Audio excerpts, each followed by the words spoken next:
Hello everyone, Jim here from Remick Museum and Farm, and fall is certainly in the air. The leaves are falling after they've been changing color. I think we're certainly past peak here, which is a little bit early for us. But since schools and homeschooling is back in full force at this point in time, I thought I'd share another fun at home or outside at school activity that you all can participate in. And I thought we would kind of think about gardening. So this activity is focused on planning your garden for next year. And it's easy to leave all that to the spring when we really think about planting a new and hopefully prosperous garden. But really we should be making our plans the fall before. There's lots of things that we can think about, and it's actually a really good at-home learning activity because there's a lot of different things that go along with that planning process. So let's look at the ways that we are planning for our gardens next year and things that you can do at home to plan for a garden next year. The lesson for this week is going to be a finished product garden plan. And that is super important because you want to make sure that you don't have so much garden that it ends up being too much work, so that it's not really fun anymore, and at that point maybe it's not even very productive. So what we want to think about is all the measurements and the types of foods and the spacing and all the things that need to happen to have a successful garden. And that will be what our lesson is. And now I'm going to think about what we're doing here to plan ours so we can think about what you need to do to plan yours. So here are a few examples of the layouts that Shannon uses for our gardens. And the one on the left here is a little hard to see, but it's the medicinal herb garden that we have. And then here are our historic gardens that and the plans that Shannon uses for these. And on the front, it's kind of a basic layout. She has all of her measurements here and the spacing between them. And then on the back, she has the exact plan she's going to put, where they're at, and all the information that she needs for those gardens. So this is an example of something you could do. Now, most of your seed packages are going to give you all the information that you really need. And so for instance, this package of Tennessee dancing gourds, if I was to plant these, I would need to have 93 days for a growing season. And so if you lived somewhere, your zone wasn't appropriate and you didn't have that amount of days, you'd know that you wouldn't be able to plant these.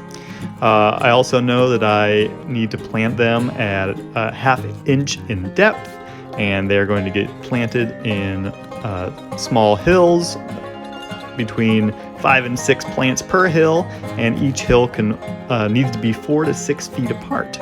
And then later, after they're done growing, you would want to thin them out, or not when they're done, but when they start growing, we want to thin them out to 2 to 3 per hill. And I can only plant these after the danger of frost has subsided, so when there's no chance of frost. So this goes into making sure that we're buying the things we need. The other important things for planning would be things like, what foods do we like? If we are growing this just for a few people and just wanting to eat these things fresh instead of canning or preserving them, what kind of food do we like? If no one that you're growing for likes onions, well, maybe not a good idea to grow onions, even if that's something that would grow super well. So you want to make all these plans beforehand, figure out exactly what you want to grow, and then you can figure out what the needs of those plants are so that you can be super successful. Another really important thing that you're going to want to account for is, where is your garden going to go? You want to have the best placement possible. I'm over here by the pond as a place that we wouldn't want to put our garden. It's really nice and flat, looks like a great place, but it does not drain well here. Pretty much all the time it's very wet, and that means that a lot of plants, most things that we want to grow in the garden, wouldn't be able to survive. It's too wet. The soil needs to be able to drain better. So having a still pretty flat area that drains well and has good soil is something that we want to be able to find.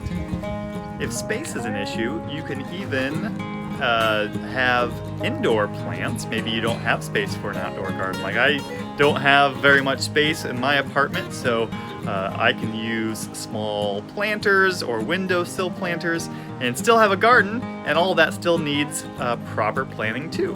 And you can see I'm here in our Remick greenhouse where we have a lot of our smaller planters going right now with tomatoes and peppers and things. And these are certainly things that you could grow at home as well.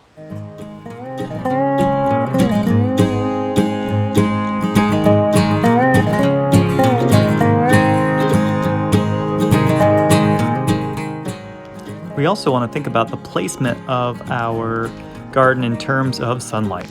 And we want to make sure there's no trees or shrubs that are shading our garden. Most everything that we need is going to really want at least 6 hours of direct sunlight every day.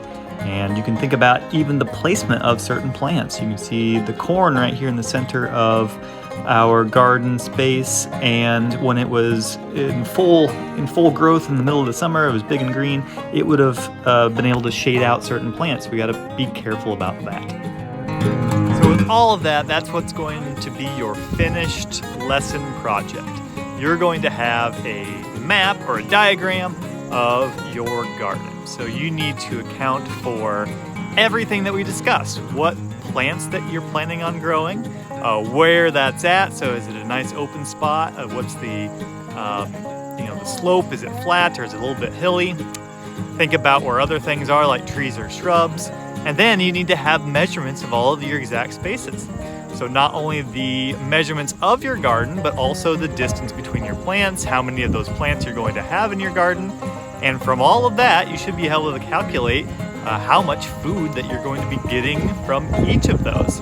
And that way you can plan on that for your garden next year. And with all that information, you can figure out, is this the garden that you want? All right, that's our learning activity for this week. I hope you all enjoyed, and I really hope that you are planning some gardens for next year. It's a lot of fun, even if it is a lot of work, but you can really get enjoyment out of it, but also some wonderful foods that you can enjoy with you and your friends and maybe your family as well. So if you're liking what you're seeing, make sure you give us a like and subscribe here on YouTube. And if you're following along on Facebook, make sure you give us a like and share with your friends if you think they would enjoy this lesson or enjoy what we're doing here at the farm. Take care, and I'll see everyone again real soon. Bye.